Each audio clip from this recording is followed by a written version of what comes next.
Hey and welcome back to mine and Kunnikar's YouTube channel. Today I'll be looking at 13 Lost, the untold story of the Thai cave rescue. I was lucky enough when I was with Kunnikar and Chiang Rai, the film 13 Lives came out on Amazon Prime. So it's really surreal after a day riding the bike in the mountains to come back and watch a film about Chiang Rai. Incredible story. If you haven't watched the film, perhaps maybe before you watch this, you go and watch the film or the documentaries on Amazon or Netflix. But hey, this is the untold story, so I think it's not about what you will see in the films, but it'll give you a good idea what happened anyway, without it being a spoiler. It's quite long, it's about 50 minutes, so let's get cracking on to it. Once upon a time, a young princess fell in love with a stable boy and became with child. They fled their homeland and took shelter in a faraway cave. The king tracked them down and killed the stable boy. The princess, in her grief, took her father's knife and stabbed herself. She died and became the mountain. Her child would dwell forever inside her. This is the myth of the mountain. For a second I thought it was a true story, until she became the mountain. Where the Tam Luang caves are found. It is in these caves on June the 23rd, 2018, that a youth soccer team, the Wild Boars, and their coach were to visit. Inside the caves, they are cut off by flash floods and trapped 1,000 meters below the surface, deep inside the mountains of Chiang Rai. An international rescue mission, like no other, commences. It will last for 18 days. One Thai Navy SEAL, Saman Gunan, will tragically lose his life.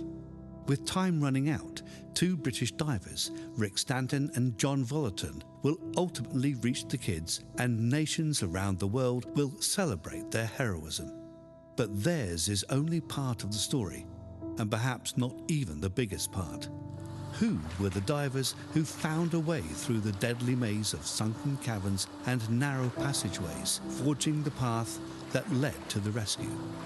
Who were these unsung heroes who pressed on when others, including the two British divers, had lost hope? These are the men who did the impossible while the world held its collective breath.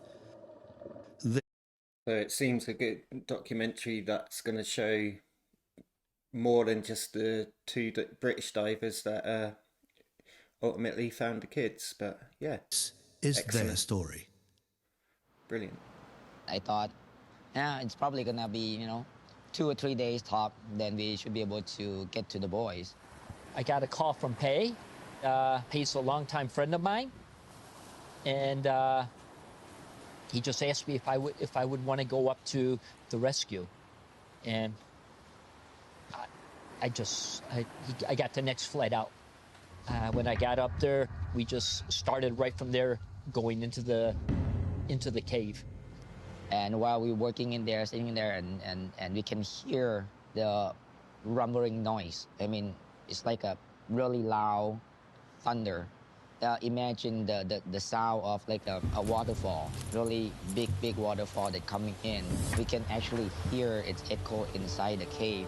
It was just rain. It just nonstop rain. But we were in chamber 3, and actually the water started rising. Almost all the way to the 3rd chamber already. It's really big, huge chamber that they used to set up as the base camp inside the cave. Everybody had to evacuate out of the chamber 3, all of the Navy SEALs and everything. We evacuated out of chamber 3 and everybody out of the cave. This is, not what I was thinking at all. It's not gonna be easy 2 or 3 day job. I was preparing to go on a holiday to Philippines with my wife, diving holiday. My bag was almost packed until I heard the news that there was a young soccer team trapped in a cave up north in Chiang Rai. There was very little information available at the time, and 2 days later I had heard that two British cave divers that I know, they're quite well known in the community, showed up to help. So I figured that's fine. Too many cooks in the kitchen is not always good, so it'll be fine, they'll get them out. That's when on Wednesday, actually, the UK team, John and Rick, arrived on that night as well with Robert. They tried to go in on the same night, but I believe they couldn't get too far because it was really bad condition at that time. The water flow is too high. They couldn't push through, and it's really zero visibility. I got a phone call from Pei, a friend of mine who was close connections with the Navy SEALs. He says, the cooperation isn't going as we had liked. Could you mind to come and support the Thai Navy SEALs in the cave diving? Basically, he dropped everything and come in and help. Once he arrived in late Thursday afternoon, that's when I start talking to Navy SEALs and see, okay, Ben brought his rebreather equipment, and that means we can actually penetrate in farther, longer than the regular air tank. So I showed up there and I was immediately driven to the cave. The first minute I'm like, wow, this is stunning. It is a really beautiful cave in a not so happy situation. Yeah. And then I saw the water, which resembled the Colorado River, brown mud just and the high force coming out of the cave. And my initial thought, surely you can't cave dive in that current. there's no way. This will never work. And I asked him, how do you have a map of the cave? Yeah, we have a 30-year-old map drawn by the French, and there's a British dry caving specialist here. He can give us information, but other than that, we know nothing. My next question was, has anybody ever dived this cave? And nobody had ever dived this cave, and of course I've quickly found out why, because it was really dangerous conditions. The current, lack of visibility, entanglement, small restrictions, not very human-friendly. It's already a big challenge in dry conditions, crawling, but in diving, it was out of the question. I had very little hope for the kids, and this doesn't sound very nice, but they had no guarantee the kids were still alive. And secondly, they didn't know where they could be, kids. There was pure speculation that they could be on this spot because they know that this spot stays dry during the monsoon when the whole cave fills up with water. Children tend to survive long. It's incredible, really. I didn't realise how far away they actually got in the cave before it flooded. And again, when I was learning about it from watching the films and documentaries, it just blew my mind. It really did. Than adults Took them in hours. extreme exposure conditions, as long as they don't panic. So that guarantee I didn't have. So I wanted to keep an open mind, but I didn't want to turn it into a suicide mission. And I always have a personal sort of score chart. The moment 3 red flags go up, I turn around.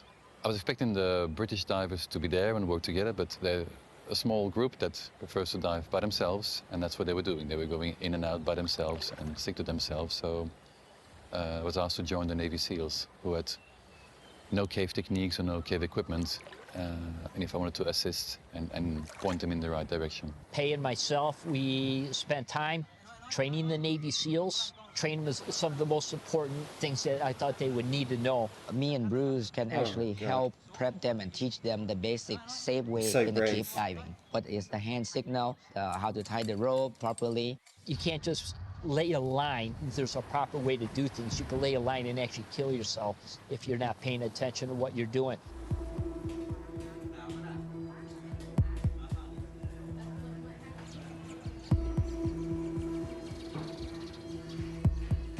I had prepared all my gases and prepared my rebreather and the tanks. And I was guided in together with the Navy SEALs. And to get to Camp 3 took me already 2.5 hours. That's about the farthest you could actually go where there's, where you could set up a base camp, like the chamber and stuff like that. Walking into this giant mouth, it's like a giant monster, really. The cave is tapered, so the entrance is enormous. And then as you go in further and further, it gets more narrow until you're really crawling through small restrictions. But there, once you pass through the entrance, it's nothing, it's natural walking. So all the jagged rock, all muddy, you have to climb up and down. Getting to Chamber 3, it was not so much diving, because it was actually only a couple of sumps, but it was a lot of hiking through the mud, up and down inside the cave, going through smaller passageways. It wasn't easy, but there was actually diving-wise, there was only just a couple small sumps. The diving really didn't start until you got up there. So they were guiding me in, and the Navy SEALs, these are fit. So they were quite fast, much faster than I am. I was also dragging with me 2 cylinders and a rebreather. I was top of my physical limits, so to say. You actually have to turn to the side. You can't actually walk straight down. You have to turn to the side and slip feet first and then go up and so it's very hard to get through. I regularly run. I consider myself reasonably fit, but this was a different ball game. I later found out there was a high amount of carbon dioxide in the rooms and a low oxygen levels, which made it feel like climbing a 4,000 meter high mountain. Anyway, so we're not just climbing, it was intermittent with sumps. Sumps are like siphons where you crawl through, high flow, no visibility at all. And then it was climbing again in very hot and humid rooms, which made you lose a lot of fluids by sweating, and then again in pretty cold water, fighting through it. So it was almost like a military circuit, so to say. Actually, once you go in, pass through the second chamber, there's a one sign. In Thai, it said, "Thang lambak." Thang lambak means it's dangerous. Basically, they not recommend for you to go in because some of the area you actually have to hop over. Otherwise, if you look down, it's very steep, and if you fall down, you definitely die. But they still open up for tourists to go in there, actually. So by the time you get to Camp 3, you're already well exhausted. 2.5 So the cave is open to tourists? If you know, please comment. It's hours of constant crazy. labor and dragging your equipment through muddy rocks. I'd never expect that. Normally you go at a slow pace, but I know after 1.5 kilometers, I was barely in half of the end goal that I needed to reach.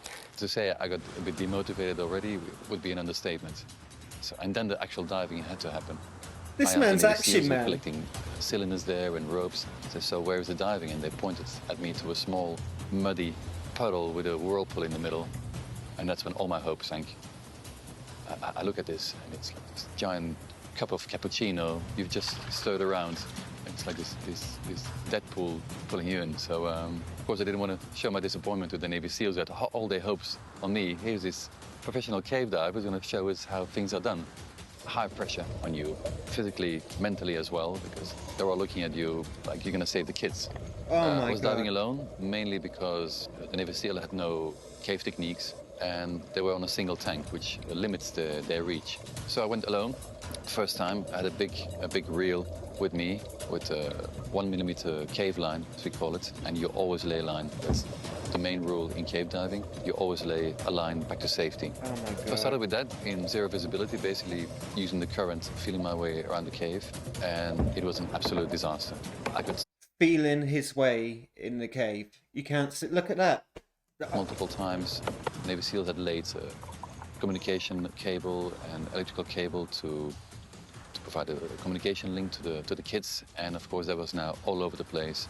There was fire hoses that were connected to the water pumps, so everything was left in a hurry when the second flood happened. So I became entangled in those lies at least a dozen times. And being alone and not being able to see doesn't increase your self-confidence, to say the least. Still, I managed to go ahead with that, and I guess after about 150 meters, red flags were going up everywhere. I had ripped my suit, so water was coming into my dry suit. I had crushed my dive computer, so I had no idea about depth or time. My hands were being cut up on those rocks, so I was not the most happy diver at that moment. And it's mainly the part where I got stuck with my belly against the bottom and my back against the rocks, trying to push myself through a restriction. I got narrower and narrower up to the point where I needed to fully exhale to get myself through, and I'm never going to get out of this. The restriction was maybe a foot high, 30 centimeters high. So, but of course, these kids, they're quite small, so they would have gone through their in dry conditions quite easily. So regardless, I pushed through, and as I came on the other side of the restriction, I felt a flow reversal. Now, as a cave diver, you always start a cave dive against the flow, that if stuff goes wrong or you turn around, you can exit with the flow. Now, you wouldn't continue diving with the flow, because where flow is, it can increase and you're being sucked into a place you don't want to be. Yeah? So that's when the third red flag went up. This is, if we're going to continue on this, I need thicker line than my 1 millimeter nylon cave line. After 150 meters, this is suicidal, and I turned around. Yeah. So when I surfaced back in chamber 3, I was by myself, which I felt pretty alone at that stage. I'd been gone for quite some time, but I had no idea how long, because my computer was cracked, flooded. So I started walking back, pretty depressed, and when I got back to the restriction between Camp 3 and 2, I met the two British divers who were going back in to try another time. He says, how did it go? I'm like, it's suicide. I got entangled, there's a flow, can't see anything. And they look at me and says, yeah, that's exactly the impression we had. We can't dive in these conditions, people will die. I'm like, yeah, I have to agree with you. And they're like, well, shall that be the statement we bring back to the commander? I can't lie about it, it is really too dangerous. So I came out after roughly 8 hours in the cave, was brought to the commander, the admiral, and it's like, so how did it go? Must be so difficult to have that conversation, you know? I'm like, well, he says, yeah, I just saw the British and they reported that it really is too dangerous and they are stopping the search activities. He says, do you agree? I'm like, yes, it is too dangerous. I had to turn around because my equipment broke and it is really, with the equipment I have right now, it is too dangerous. Okay, he thanked me, said, thank you for your bravery and I appreciate what you're doing and I totally understand. There's no pressure at all. Says, the Thai people thank you for trying and risking your life.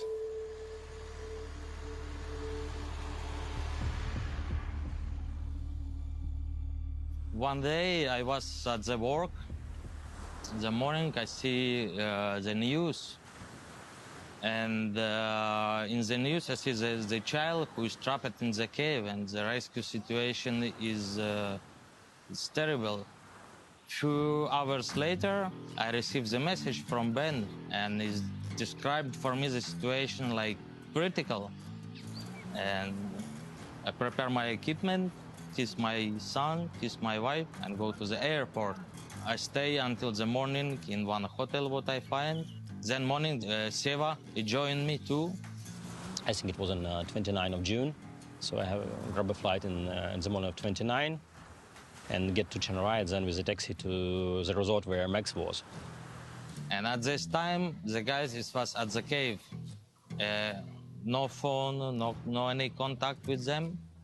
By the way, we meet there the prime minister who is go out from the cave. Say hello. He stopped like, oh, hello, guys. It was Thai prime minister. Yeah. Then we meet the Ben. He say, oh, guys, great. At least somebody can help me. In these expeditions, whether it's climbing or diving, there's always the tendency it's easy to be convinced to try again. Someone's like, okay, before I go out. Look at all that equipment he's holding, you know? They're superheroes. Before I go in again, I need to change some of my equipment to a different suit and different this and this.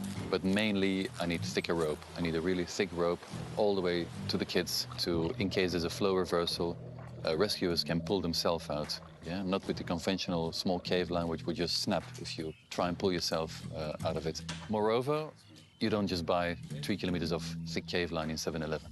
I knew this was not on site, and I was hoping to buy some time, A, to find a solution, an alternative entrance, or that the water levels would drop a bit, because I still thought it was absolute suicide. And I thought, okay, I win some time with this, which helped because the next day I said, okay, no diving, we're just getting this line together and stuff. But the day after that, surprise, surprise, 4 kilometers of thick red rope arrived together with a lot of caving equipment, helmets, lights, you wouldn't believe. So the amount of equipment donated was mind-blowing. And when I look at all those air tanks donated. Wow. Back to the control post, to the command post, the Navy SEALs were putting big rice bags full of, each bag contained 200 meters of these thick red rope, and they were pulling it inside the cave already. So I went to the Admiral and says, what's going on? The Navy SEALs are diving. I thought we agreed that it was too dangerous. He looked at me and it's like, Ben, I appreciate what you and the other ones have been doing, but I can't tell the Thai people that we're giving up on the kids. So, and these Navy SEALs, they are trained for this. They're willing to sacrifice their life to at least try and get to the kids.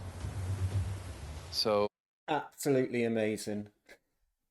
At that point, something changed for me, because, like I said, we had very little hope that we would ever get to the kids. But there was an agreement that if we are diving, the Thai Navy SEALs would not dive to avoid confusion and obstruction inside the cave. So I told Maxime, shall we dive? Because if we are diving, the Navy SEALs are not diving. So was more preservation for the Navy SEALs rather than having very high hopes to actually find the kids. Okay, child, small, skinny, no food, the water is contaminated. It's already 8 days in the cave. It's very difficult to survive. We don't know what we can find. It can be die. And it's just like, you know, there's rescue always takes a turn. You know, when does a rescue become a recovery? Highest reason for people to die in the caves, it's when the cave is flooded. So, if to be honest, I was thinking that we are going to recover bodies. Yeah, all that time, they had no idea what was going on. The British divers considered leaving. Having seen how fast the cave flooded, they seriously doubted the soccer team was still alive in there. Well, yeah, at that point, what was it? Day 8? The British divers were probably thinking, once they did find the kids, they were probably going to have to deliver bad news. Not easy.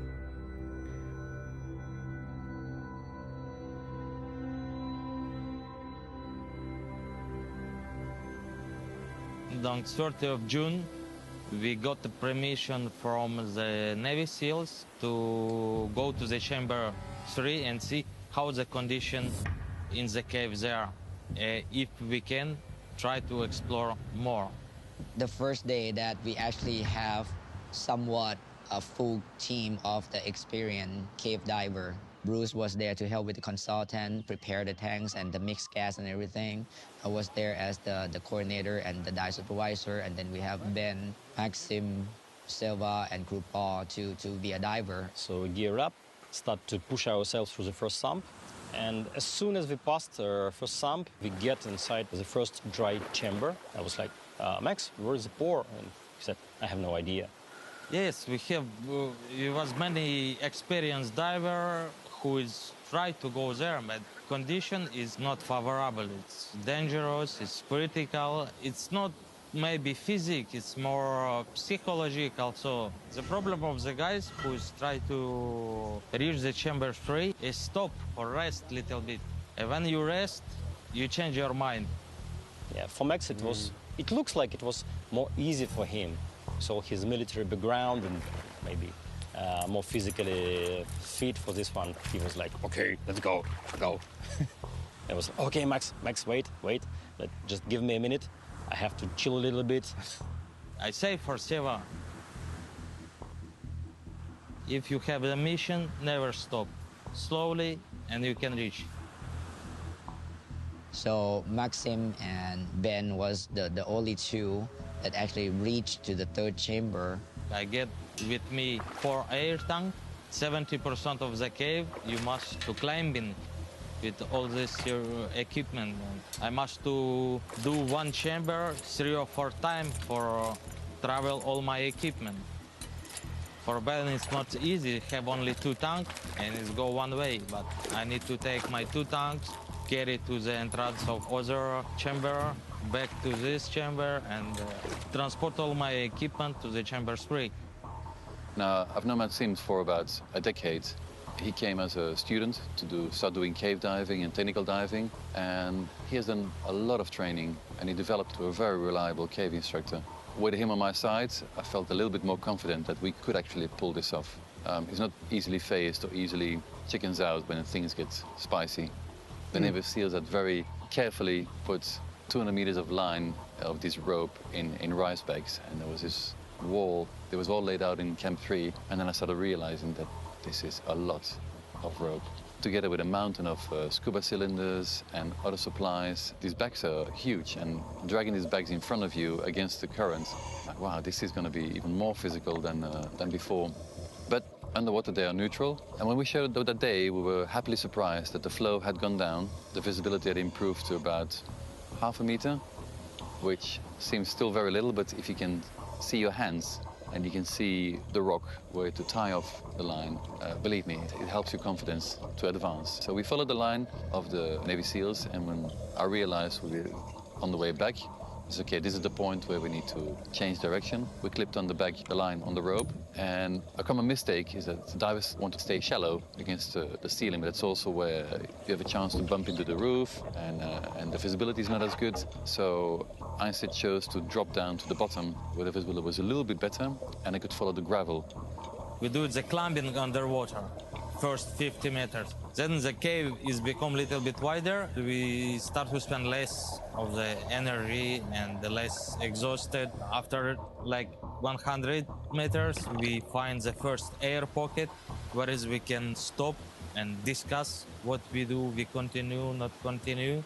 But for this 100 meter, we spend like 40 minutes. It's a lot of time for this distance. I use like half of all my gases for this. It's very heavy job.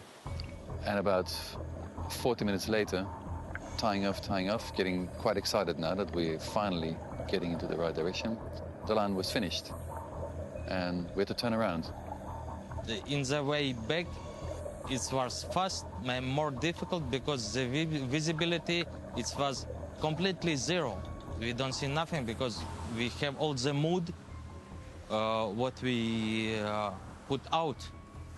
Coming back up in Camp 3, the Navy SEALs looking at us like, what happened to your line? What happened to the rope? He says, I laid the rope. You lost the rope. I said, no, we laid it all out. It is gone. Navy SEAls is say, yes, okay, you give up. Say, no, we do all the job. What you do? We do 200 meters of the line. We installed the line for you. And they sort of didn't understand until I drew it and says, the heading is 255 degrees.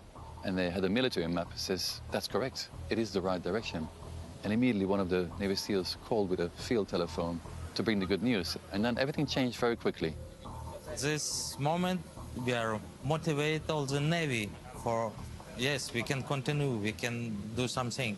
Because at this moment, no anybody try to push it through this chamber 3. We were cheered on, but I was already happy that I could change the mood in the group, and there was hope again. Like, I'm sure the Navy SEALs could have done it, but like the speed with these two guys, it must have saved them a couple of days or more, you know? That we could actually find those kids. Brilliant.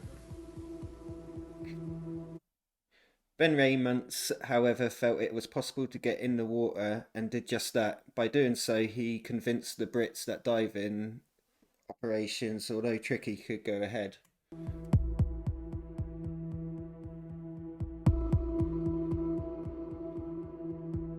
So a real catalyst. We're supposed to go back again on early Monday morning at 7 a.m. That's when Rick and John and Robert came to our tent for the third time, basically, because the last time that I saw them inside the cave was on Friday morning. And then Friday afternoon, Saturday, the whole Sunday, we haven't seen them. And then they coming back up and asking them how is our progress. And Ben told them that we were able to penetrate and lay the guide line almost to the T-junction. So that's when Rick and John start going in and helping laying down the line. On the 2nd July, we received the permission from Navy to continue the exploration. And by our information, the ropes was installed until the T-junction. But no anybody can find the way to the Pattaya beach. Ben and Maxim was the first one that was supposed to continue from the T-junction and continue laying the line all the way through. A whole team went in. Maxim, Seva, and myself made it to Camp 3. And this time we took again 2 big bags of rope. Maxim this time also took 4 cylinders. He was actually hoping to get one of the military reap. Having to push those bags as well, not being able just to pull yourself along, having to push through, just must be exhausting. Which would have been very helpful. But I don't get the permission, and I need to continue to dive with the air, with the diving tank. So we started diving again. Now, at this stage, we've been going for quite a few hours. And Maxim is getting a bit low on his gas. supplies, and I see we come into a bit of a larger room. And the green nylon rope goes to a bit of a side passage, so I decide to follow it, clip on new red line, push the bag in front of me, and go through the passage. And the passage is about 50 meters long, and as I'm sort of halfway, I'm like, the finning's getting very easy now. Ben was first, and it follows the line what is light before. But one moment I feel the current is outgoing current, but it sucked Ben in the holes. And I follow him. After 20, 30 meters, the restriction was so small. For me, with 4 tanks, it's well difficult to continue. I realized too late that the finning was getting a bit too easy. I was actually going Can't believe that people are able to do this. Look at that. with the flow, and the passage went smaller and smaller until I saw a hole barely enough to fit me through. At that point, I realized I was being sucked in at a pretty high speed, and suddenly I had this recall of the Thai Navy SEALs who had told me that before the cave had flooded, they tried this passage and they were sucked into a really, really small restriction and they barely got it out alive. And I thought to myself, and you are next.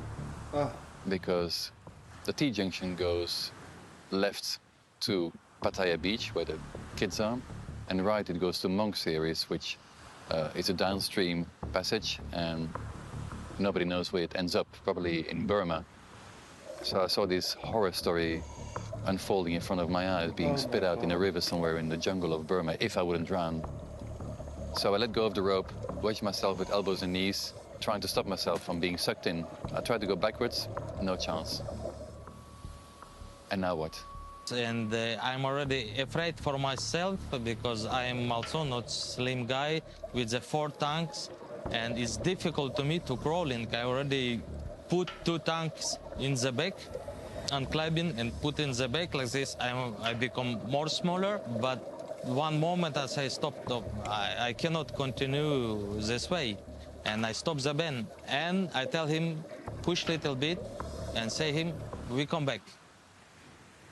But it's not don't answer for me. He say anyway, it will not continue without me. And suddenly I felt a tug on my fin, tug on my other fin, and a sharp pull, another sharp pull, and I moved an inch backwards, and another inch backwards, and another inch. I'm close to be stuck, it was stuck. And I cannot turn, I cannot swim back. I just little bit move with the fins for back and pull the ropes, and I try to don't lose the contact with the bend. I push little bit myself, like 5 centimeters, is go and push back bend, push me, push bend, push me, push bend. And the next 15 minutes were spent inching 50 meters back out of the restriction. Basically, Maxim was pulling me back out of that restriction. And yeah, so suddenly I was extremely happy I wasn't by myself. And because nobody would know, I would disappear in that hole, and that would be the end of Ben. It's the way of the band is continuous, never stop. And my decision to go back because I'm afraid for myself, we can say, save his life. So we come back in that main room. I'm giggling, of course, as the adrenaline wears off. There's an air pocket, and we're talking to each other, and like, wow, this was close call. Maxim was rising. Yeah, why you go in this direction? At this time, yeah, we are completely exhausted. We take a few minutes of rest. We have a small briefing, what we do, how we continue. It's like, well, I hate to be the bearer of bad news, but I'm past my reserves. We need to turn around. Yes, we need to turn around. But Maxime has still 1 bag of red rope. It would be a shame if we turn around and not with his bag. He says, listen, my rebreather can still has a few hours on it. And then I realized that I'd actually lost my light, my hands. The light on my hand was missing. oh no. And they say, wait 1 minute, I go to see my light, and I come back. And I dropped down in the muddy water. And as I dropped to the bottom, I could actually see it quite clearly. And at that point, everybody had failed to find that passage. And when he's come back, surprised and say, I found the passage. It's sure it will be this passage. Donc we need to attach the ropes and go this way. She says, well, we still have that one bag. She says, shall I try? I says, okay, give me 20 minutes. I go 10 minutes in, 10 minutes out. Doesn't work, that's it, we call it a day. Okay, so Max stayed in the air pocket to conserve his gas. I clipped the line on and dropped down. I'm like, we found the passage. Now, little did I know that I had clipped my line in on a loose line. So as I'm pulling this forward, my clip had just slid off the loose end of line. I see the carabine who is slicing and it's go. I catch this carabine and attach properly to other ropes, and then I follow Ben. Now, I didn't know he's following me, so I just kept pushing that bag, thinking time is ticking. So I kept pushing, and I'm like getting very excited now, because I knew once I'm through the restriction, he would go up to Pattaya Beach, which we thought the kids were. So this time the adrenaline was the good adrenaline. Yeah, you have the good stress and the bad stress. This was good stress, like, hey, we are getting, the chances of getting there is becoming very realistic now. So I'm pushing, not taking any close look to the bag, who was slowly getting flatter and flatter. Just when the cave was getting shallower and shallower, I was already at 3 meters of depth.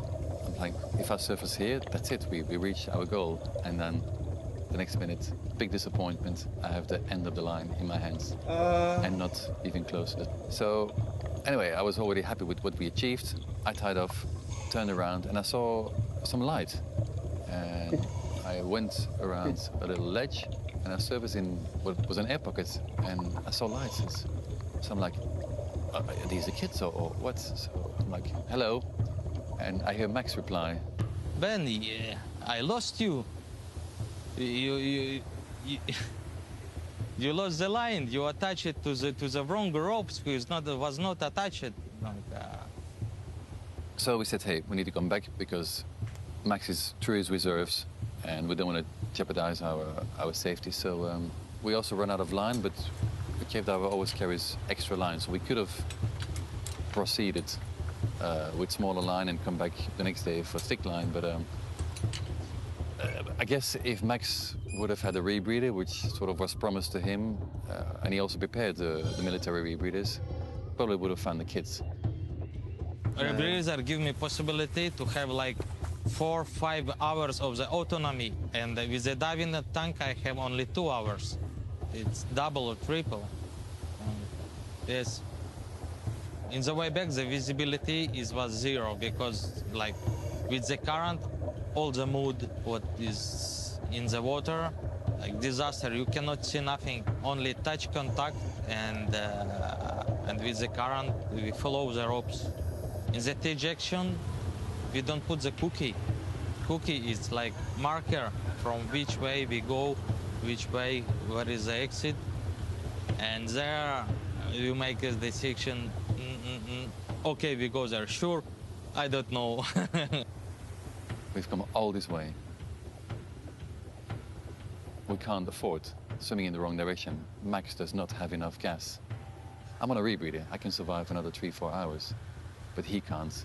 And I felt so guilty and responsible that I had not placed a mark, even if it's just a little clip or something to indicate this was the way out.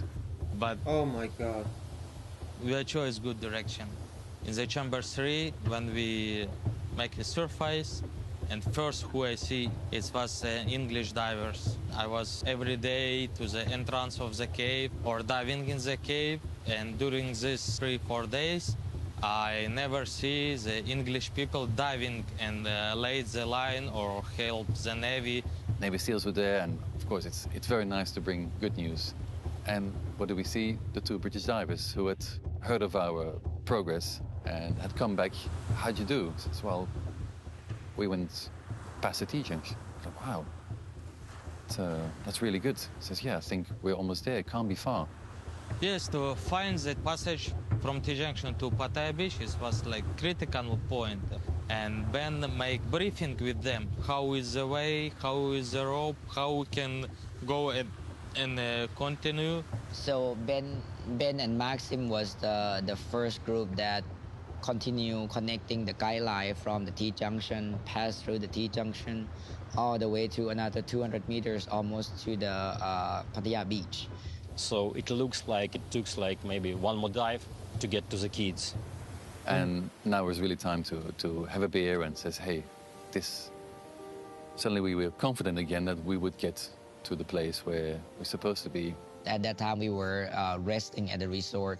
You know, everybody saying, this is it. We have really good feeling about this. And then maybe an hour later, Pei asked for quietness, like because he received a phone call from the commander. Up, and he confirmed, yes. Like, guys, you're not going to believe this. How many of you? 13? Brilliant. Many people are coming. Many people. We are the first.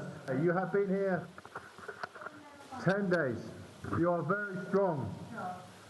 They found the kids. It's amazing. And it was like, wow, miracles do happen. And that all of them were alive. And it was just, I mean, it was, you could hear everybody screaming and yelling.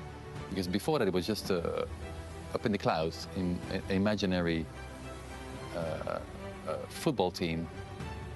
It wasn't until I saw the actual footage that it was check in my head. Yes, they are alive and they are healthy, and they are, because I had imagined that at least some of them would have deceased or be very ill, or they would have gone mad. And imagine being stuck for 10 days, no food, no light, in a cave, sitting on a pile of guano, batshit, to be honest.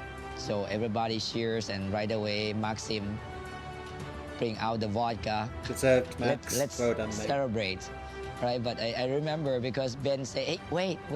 Our job is not done yet. Let's get ready and go back up to the cave site, and you know, they might need our help. So the first thing we did, we packed our stuff, got in the van, went down to the tent we were in with the Navy SEALs in and stuff like that. Yes, everybody already celebrated. Yes, the child is alive. He's still there. He's not far from Pattaya Beach. Everything is okay. The Navy SEALs is with them. And as we arrived there, the British just came out and we said, wow, guys, congratulations, awesome jobs. Well, awesome job laying the line. They told back in, they were hauled off to the press room. Of course, all the focus went to the British, but still, Emil came to me and gave me a hug saying, we will never forget all the hard work that you guys have done. Laying out the red carpet, as he would say. Funny, because it was actually red rope as well. And you have to see this very highly decorated military person give you a hug was pretty good feeling. It was really funny, as Ben said. I never get a high five from the admiral or something like that. It was like, whoa. Really, everybody happy, surprised. It's motivated everybody to push again. The hope is become a reality. All together, we can continue, we can do the good job and save these kids.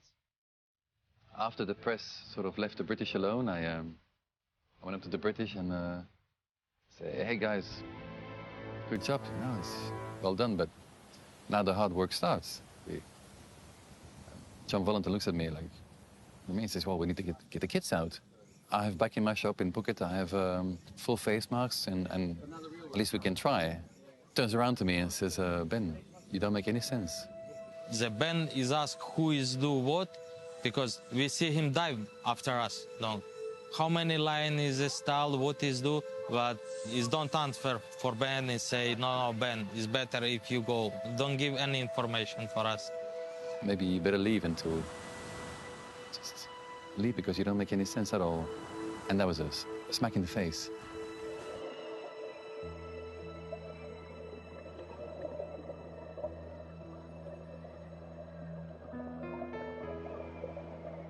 And then after the kids were found, we were not allowed to dive anymore because me and Maxime proposed, hey, shall we go and bring food? And I guess it's nice for the kids if they see faces show up while waiting. And for next day too, at this moment, we decide if it's enough our help at this moment. I prefer to back to my life, to my work, and because I cannot spend the time for nothing. We decided to shake hand and have our second team continue do the rescue effort, and then Ben and Silva and Maxim, myself, go back to work basically, because we've been away from work for so long. And so all of our team was sort of sidelined, and out of frustration we left. We left. Must have been so frustrating, you know, you do all that, put your life on the line, and you complete what you set out to do, and just bittersweet, you know, but heroes.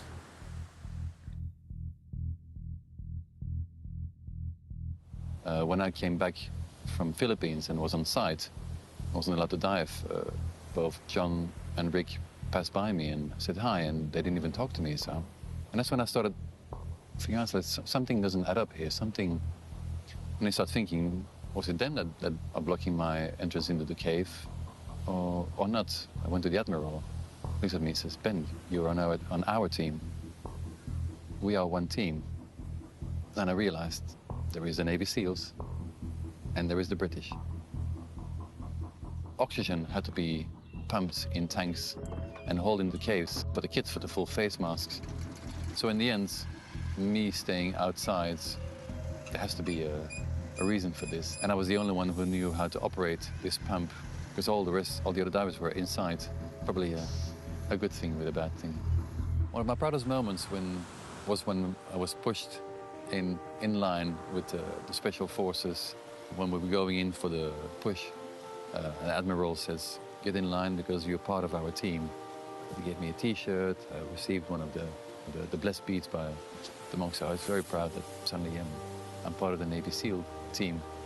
The Navy SEALs, my experience, is great guys, good discipline, ready to sacrifice his life for the mission, hard-working people, good execution of all the orders, and very strong guys. I'm very appreciative.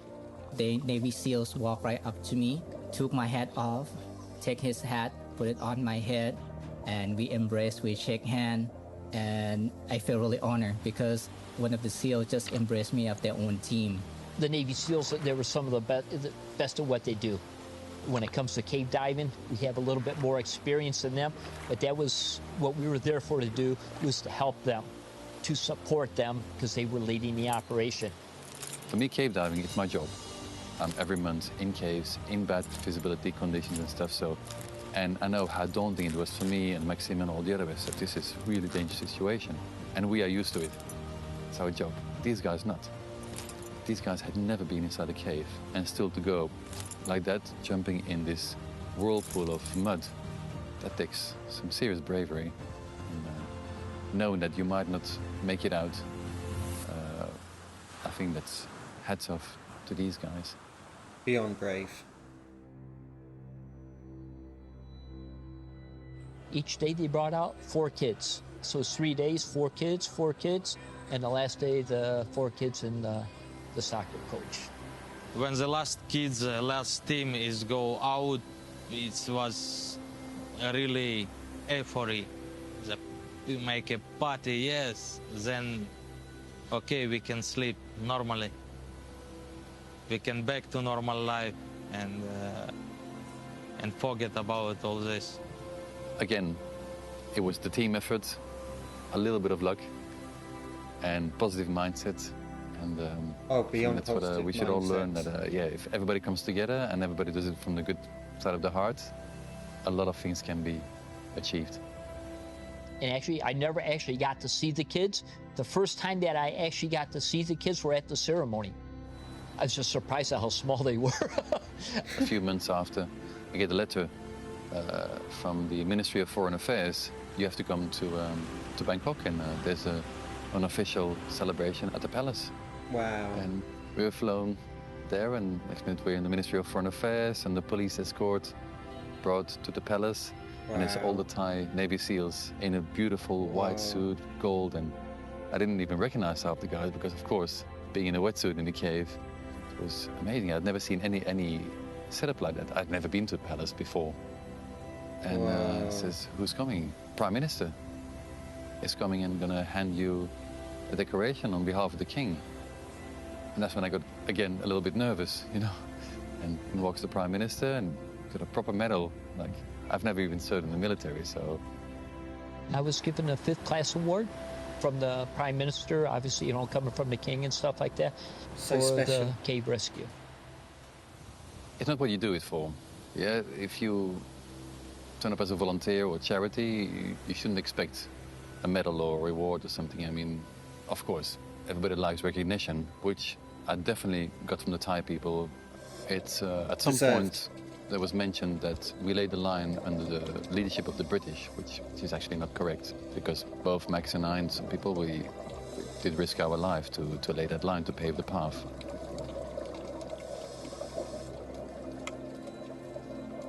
In any situation, I am happy because we have a result and good result. I do 700 meter or 200 meter or 20 meters. If this can get closer to the real result what I get, to find the kids, I'm always happy. I don't need to nothing from this. The result is more important. Do I want to, would I do things differently, or would I, no, I don't think so. I mean, the way things were done made that it was a success. And is ego involved? Of course, there's always ego involved. Everybody wants to be a champion, but and I'm already happy with our performance, that we laid the line, and then being blocked from it going in, of course, it was frustrating, and it's what to do. The objective has been reached, and I think that's what we need to focus on, and not take away the glamour of the entire, because it is a fantastic story in the end. Yeah, Hollywood would not come up with such a story, so I think it's real. The kids are real, they're out alive and healthy, and I think that's the main message to take away.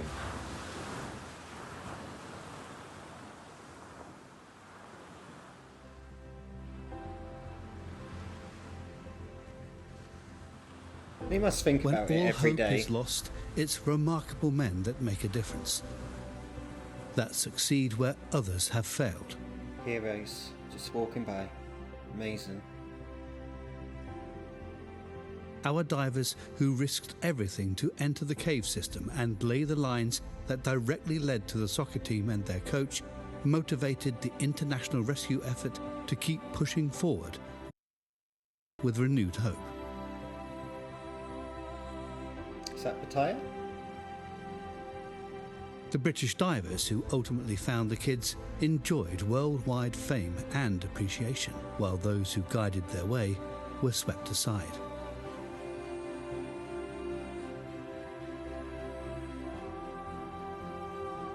In nearly every epic story, there are heroes who stood on the shoulders of others to achieve the impossible.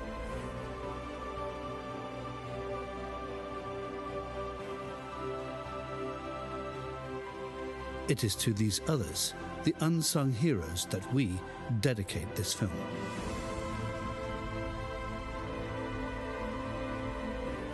They show us the true meaning of courage, the willingness to give everything while demanding nothing.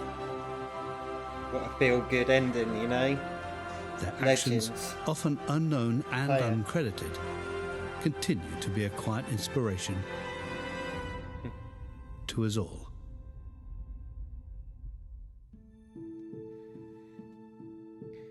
As soon as someone is identified as an unsung hero, he no longer is.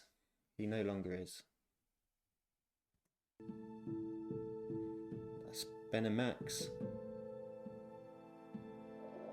The story about the Tam Luang cave it's a very interesting one.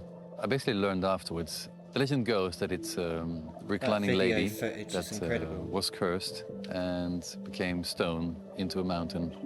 A woman born in Chiang Rai, one night she had a dream after the kids were in the cave. And the dream was that the woman had come to her and say, I will release the kids if Pra Kuba, a famous monk connected to the cave, would come and give his blessings, and then she would release the kids out of her womb. But she might take a man as sacrifice.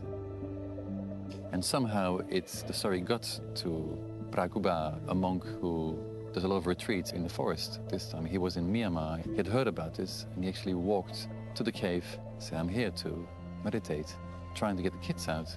And so he meditated, and strangely enough, he did predict the day the kids would be found. He also did predict when the first kid would be brought out. Of course, adds flavor to the story. The scary and probably a bit more upsetting part is that she did take one sacrifice. As we all know, some man didn't make it out of the cave alive, but the kids were released, so it's scary how the story actually, the legend, fell into place. Obviously, this area in Chiang Rai, there's a lot of farmers that love stories like this, and it added to the flavor, but did it help to the general hope and praying and positive flux towards the rescue? I don't mind, but it did help. Wow. What a story. Max and Ben, heroes, legends. Unbelievable. I hope you enjoyed that as much as me. Just to get my head round that the children survived for so long without food or water. Anyways, thank you for watching. Please check out my other reaction videos I'm doing. I've got quite a few coming out now, so like and subscribe. I'll check you for the next one. Okay, stay safe everyone. Ciao.